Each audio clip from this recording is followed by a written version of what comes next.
마크로 승부입니다. 유대인 이야기로 세계 경제사에 대해서 함께 공부하겠습니다. 이번 시간에는 로스차일드 후손들의 눈부신 활약에 대해서 살펴볼게요. 3대째가 되면서 로스차일드 가문의 후손들은 부와 함께 명예도 누렸어요.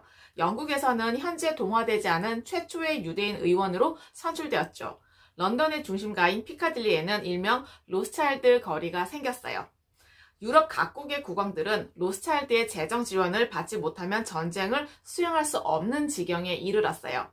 한쪽에 치우치지 않은 채 전쟁 자금 지원과 군수품 조달하는 것은 늘 로스차일드 가문의 몫이었어요. 그리고 이 가문의 위력은 실로 대단했어요. 이스라엘 건국의 역사는 19세기 후반에 시오니즘에서부터 비롯되어요. 시오니즘은 시온으로 돌아가자라고 하는 구호로 유명한데요. 시온이란 바로 이스라엘의 한 지명을 뜻해요. 시온은 단순한 지명을 떠나서 유대인들에게 영원한 고향으로 불리우고 있어요. 구원의 이름으로 남아있는데요. 1897년 8월 29일에 스위스 바젤에서는 시오니즘의 첫 단추가 꿰어졌어요. 그 자리에 세계 유대인 대표들이 한자리에 모였어요. 오스트리아의 언론인인 테오도르 헤르츠리 주도했어요. 이 대회는 1948년 이스라엘 건국의 출발점이 된 유대인 국가를 세운다는 역사적인 결의문이 채택되었어요. 바로 바젤 강령이에요. 시오니스트 대회는 당시 오스만 제국의 술탄의 승인과 식민 열강의 지지를 받아서 팔레스타인의 국가를 창설한다는 선언으로 출발해요. 이때 오스만 투르크가 유대인들의 제안에 솔깃했던 이유는 독립 허용의 대가로 막대한 금액의 재정 지원을 이야기했기 때문이죠. 그렇지만 아랍권의 반발이 거세지면서 없던 일로 돌리고 말았어요. 오스만 제국에 이어서 팔레스타인 지역의 통치를 떠맡은 영국도 몇 차례에 걸쳐서 유대 국가의 설립을 약속했어요. 그렇지만은 아랍권의 반발로 곧 백지화되었어요. 바젤 강령은요, 시온주의는 팔레스타인의 국제법으로 보장되는 유대인의 조국을 건설한다는 것이 요지였어요. 운동 본부는 오스트리아 빈에 설립되었어요. 이 운동의 핵심 인물이 테오도르 헤르츠리였어요. 시오니스트 대회는 2년마다 열렸고 1901년까지 지속되었어요. 헤르츠는 오스만 투르크 제국의 팔레스타인 자치권을 요구했지만 거절당했어요. 영국은 이 운동에 호의적이었어요. 영국은 우간다 일부 지역을 제공하겠다고 했어요. 그렇지만은 시온주의자들은요, 이것을 거절하고 팔레스타인을 고집했어요. 1904년에 헤르츠리 죽으면서 운동 본부는 쾰른과 베를린으로 옮겨 다녔어요. 극소수의 인물들만 참여한 미미한 운동이었죠. 대부분 러시아 거주자들이었고요. 운동의 지도부는 오스트리아와 독일의 거주자들이었어요. 1905년에 러시아 혁명이 실패하고 대학살이 일어나면서 많은 러시아 출신 유대인들이 팔레스타인으로 이주를 감행했어요. 1914년경에 팔레스타인으로 이주한 유대인들은 모두 9만 명 정도나 되었어요. 이 무렵에 러시아가 반유대주의를 국가 정책으로 삼으면서 엄청난 수의 유대인들이 서유럽으로 쏟아져 들어갔어요. 예루살렘으로도 많은 유대인들이 모여들었어요. 그렇지만 이 사람들은 거의 빈손이었고 누군가의 재정적인 도움이 절대적으로 필요했어요. 이때 나타난 사람이 바로 에드몽 제임스 로스차일드였어요. 팔레스타인 지역으로 이주하는 유대인들이 자립할 수 있도록 자금을 냈어요. 에드몽은 기부의 스케일도 달랐어요. 팔레스타인에 유대인이 거주할 수 있는 땅을 거금을 주고 사들였고 유대인을 이주시켰고 이스라엘을 세우는 데 크게 기여했죠. 땅 구입 자금은 170만 파운드에 달했어요. 그 중에 10만 파운드를 제외한 나머지 돈은 모두 에드몽 자신의 주머니에서 나왔다고 해요.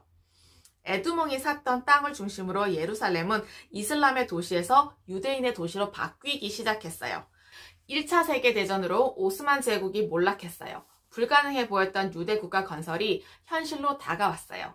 로스차일드가는 영국 정부를 움직여서 1917년 벨푸어 선언을 이끌어냈어요. 벨푸어 선언은요, 영국이 팔레스타인의 유대인을 위한 민족 국가 수립을 지지한다고 선언한 것이었어요.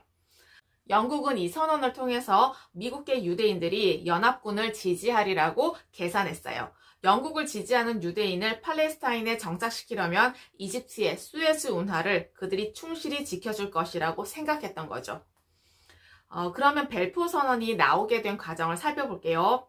19세기 말까지만 하더라도 팔레스타인에는 아랍 민족과 유대인이 평화롭게 공존했어요. 1차 대전이 한창이던 1915년 10월에 막바지 전쟁에서 영국은 수에즈 운하를 둘러싸고 터키와 치열하게 싸우고 있었어요. 곤경에 빠진 영국은 전세를 만회하기 위해서 아랍의 지도자인 후세인에게 전쟁 협력을 요청하고 전후 아랍의 독립을 약속했어요. 이렇게 해서 팔레스타인 아랍인들은 영국을 위해서 형제나 다름없는 터키에 총칼을 겨누었어요. 하지만 아랍인들은 영국으로부터 아무것도 얻는 것이 없었어요. 철저하게 영국에게 속은 건데요. 영국은 신사의 나라가 아니었어요.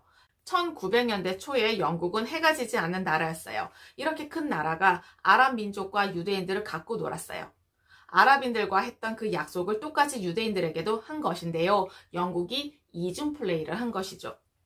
당시 영국은 독일의 항복을 고려할 정도로 심각한 상황이었어요. 유일한 해결책은 미국의 참전을 유도해서 전쟁을 빨리 끝내는 것이었죠.